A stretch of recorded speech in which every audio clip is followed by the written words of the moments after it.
Hay muy pocos villanos que hayan tenido un viaje tan improbable y francamente tan increíble como el de Darth Maul. Estamos hablando de un personaje que fue, literalmente, partido por la mitad y arrojado a un pozo, solo para volver más complejo, más trágico y, si cabe, más peligroso que nunca. Su historia es una de las grandes resurrecciones de la galaxia y, bueno, vamos a desentrañarla. Y es que esta cita de un fan lo clava, lo resume a la perfección. Cuando lo vimos por primera vez en La amenaza fantasma, Maul era, pues eso, visualmente impactante, muy silencioso, letal, un adversario genial sin duda, pero poco más, la verdad.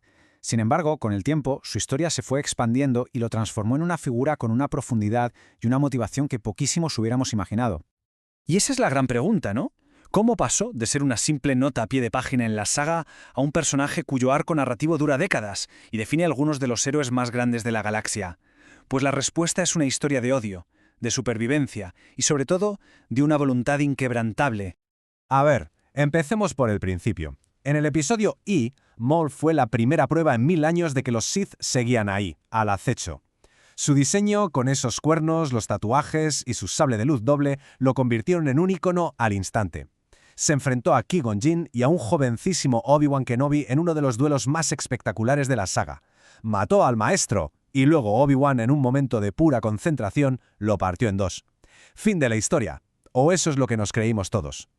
Pero claro, para entender cómo alguien puede sobrevivir a algo así, primero hay que entender de qué estaba hecho. Maul era un Zabrak de Dathomir, hijo de la madre Talzin, la líder de las Hermanas de la Noche, y fue arrancado de su clan por Darth Sidious, que vio en él el potencial para crear un arma perfecta. Sidious no solo lo entrenó en combate, lo que hizo fue romperlo.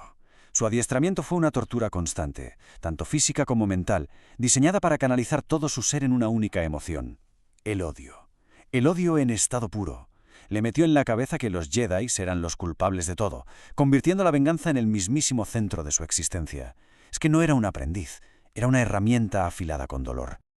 Claro, pero aquí hay algo que no cuadra, ¿verdad? Si Sidious era el aprendiz de Darth Plagueis en ese momento, ¿cómo podía tener él a Maul como su propio aprendiz? ¿No estaba rompiendo la regla más sagrada de los Sith, la regla de dos? Y aquí está la clave.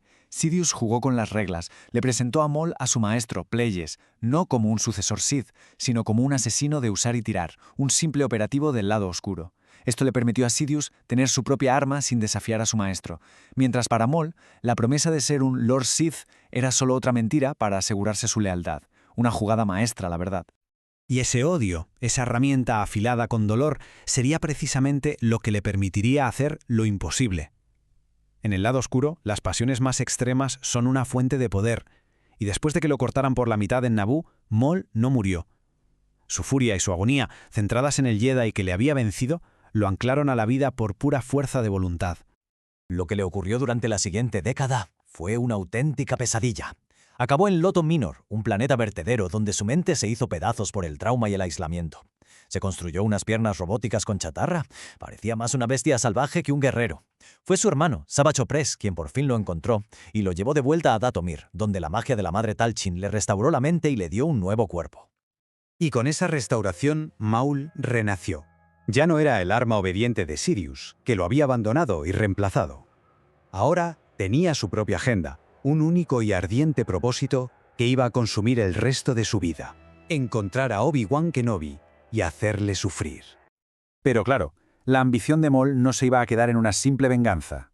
Él entendió que para atraer a Kenobi y para forjar su propio destino necesitaba poder, y poder a escala galáctica. Así que se propuso construir un imperio desde las sombras. Y demostró una astucia increíble, ¿eh? Consiguió unir a las organizaciones criminales más potentes de la galaxia: el Sol Negro, los Pikes, los Hutts, e incluso convenció a una facción de guerreros mandalorianos, la Guardia de la Muerte. Creó una tercera fuerza en plenas guerras clon, un imperio del crimen conocido como la Sombra Colectiva. Y aquí es donde su crueldad llega a su punto más alto. Usó todo su nuevo poder para conquistar Mandalore, porque sabía que eso atraería a Obi-Wan. Y cuando Kenobi llegó, Maul asesinó a sangre fría a la duquesa Satine, la mujer a la que Obi-Wan amaba, delante de sus propios ojos. Es que no quería matarlo, quería destrozarlo por dentro. Claro, tanto ruido no pasó desapercibido. Su antiguo maestro, Darth Sidious, no podía tolerar la existencia de un rival. Fue a Mandalore no para reclutarlo, sino para eliminarlo. Maul, de forma bastante patética, intentó decirle que todo lo que había hecho era para volver a su lado. Sidious se rió de él. Les recordó la regla de 2 y se enfrentó a él y a su hermano. El resultado fue devastador. Sidious mató a Savage y derrotó a Maul, capturándolo para sus propios y oscuros propósitos. Pasan los años, y tras escapar y moverse por las sombras, la obsesión de Maul finalmente lo guía al único lugar al que podía ir, Tatooine. Y allí, dos viejos enemigos, desgastados por décadas de conflicto, se encontrarían para su duelo final. Ojo, porque su enfrentamiento final no fue un duelo largo y acrobático. Fue breve, preciso y cargado de significado. Obi-Wan primero adopta su postura de juventud, pero luego, con toda la intención, cambia la de su maestro, Qui-Gon Jinn. Mal, consumido por el odio y los patrones del pasado, cae de lleno en la trampa. Intenta el mismo golpe que usó para matar a Qui-Gon, y Obi-Wan, que llevaba años esperando y anticipando ese movimiento, lo contrarresta a la perfección. 3 movimientos, y se acabó. Es que estos dos guerreros estuvieron definidos el uno por el otro durante décadas. El odio de Maul le dio un propósito, y la amenaza de Maul obligó a Kenobi a mantenerse alerta y en forma. Cada uno era el fantasma viviente del mayor fracaso del otro, pero en su encuentro final fue la compasión de Obi-Wan y no su ira lo que marcó la diferencia. Obi-Wan no se regodea. Sostiene a Maul en sus brazos mientras muere, exactamente igual que como sostuvo a Qui-Gon. Es el acto Jedi por excelencia, mostrar piedad a quien te ha causado un dolor inmenso. Y con sus últimas palabras, Maul pregunta por el elegido. Al confirmarlo Obi-Wan, muere.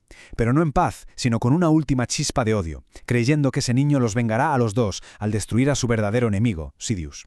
Y en esa idea de venganza encontró su retorcida forma de redención.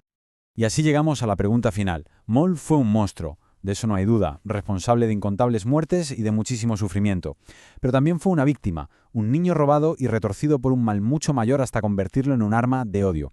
Su historia es una de las más oscuras y complejas de Star Wars, un recordatorio de que a veces el mayor legado de un villano no es la destrucción que causa, sino la tragedia de lo que podría haber sido.